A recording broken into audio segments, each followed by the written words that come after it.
Hello, welcome back to LIVENODING. In this episode, I will be talking about a couple of SVerchok nodes that's dealing with Voronoi.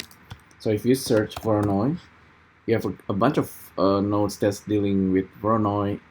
What you can use that's pretty easy to use is Voronoi 2D, 3D, and Voronoi Sphere. So let's start with a Voronoi 2D. Voronoi 2D.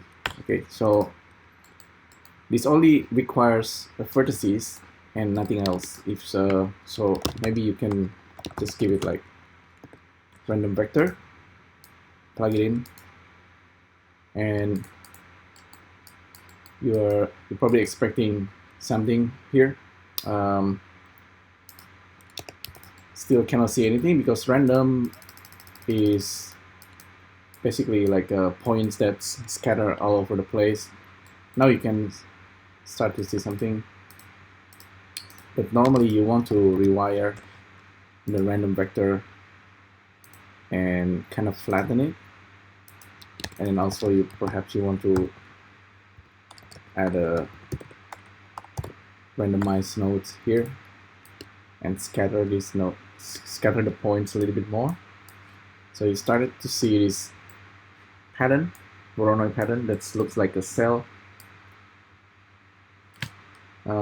So this is Voronoi 2D.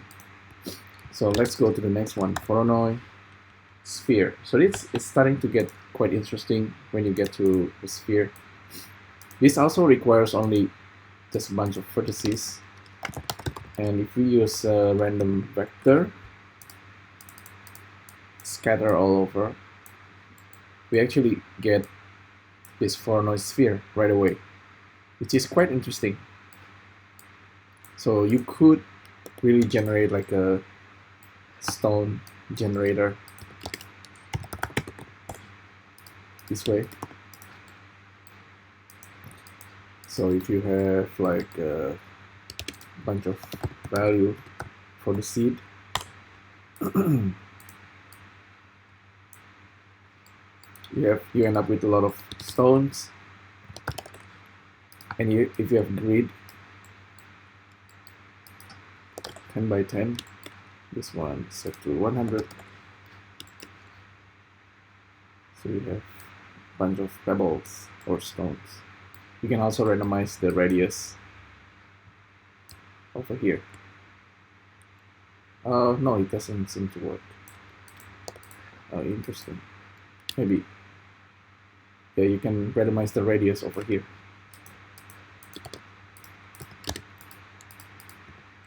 So random number float, make it 100 random numbers, and then value in between, and then plug this into the radius. Oh, okay. Apparently didn't work like that. Split. Now it works. Okay. Split the value. So this is one example. Voronoi Sphere. There's another nodes. Voronoi 3D. Voronoi 3D in SVerchok nodes is, I think it doesn't work on something like a torus or anything with holes. I might be wrong, but I tested out. So by default, this Voronoi 3D also only expecting vertices. So I don't know how to. I think if we use random vector and plug this in, it will not create anything. Same thing with the box, unless you join the points together, and you start to see something here. Let's increase the resolutions of the box.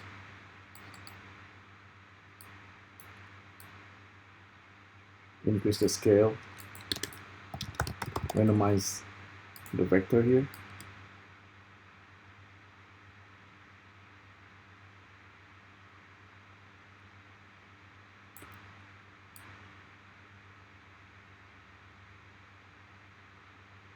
There. This is what I was expecting, actually. It's more like a bubble. So despite of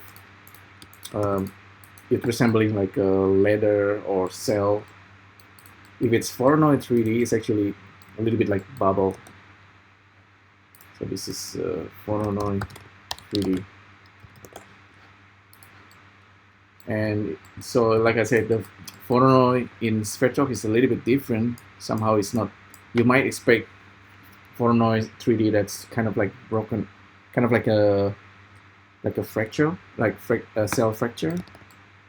You can do that using script node light, and you can dig here, select this guy, find the template Voronoi 3D, and this one is a little bit special that I found because it's more recent, but it creates this bubble. If you don't want the bubble and just want the Voronoi, you can do it using this script node. So you provide the boundary for the Voronoi cell, and this is like random scatter points, and as a result you have this. So this is more like what you might expect.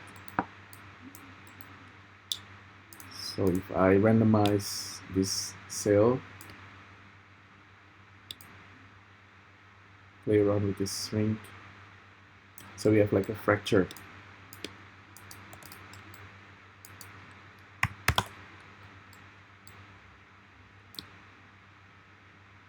There we go. So that's yeah, this one is not always perfect, but it works. Same thing with this one, generate multiple objects, but you can also join it into a single mesh. I think each one of them is special, but I kind of find this one interesting. It has potential to be something else because you can smooth it and you have this kind of result. You can then randomize the random points. It's easy to use, that's why this one is special. Okay, bevel doesn't quite work, but you can always use like something like remesh, remesh modifier.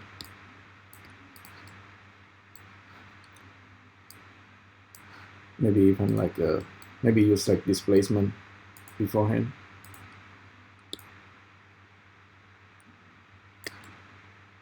Right, this is quite unique.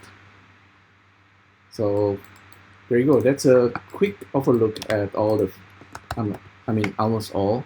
There's this Voronoi field, Voronoi on surface, also the one that I haven't used, but it's very interesting.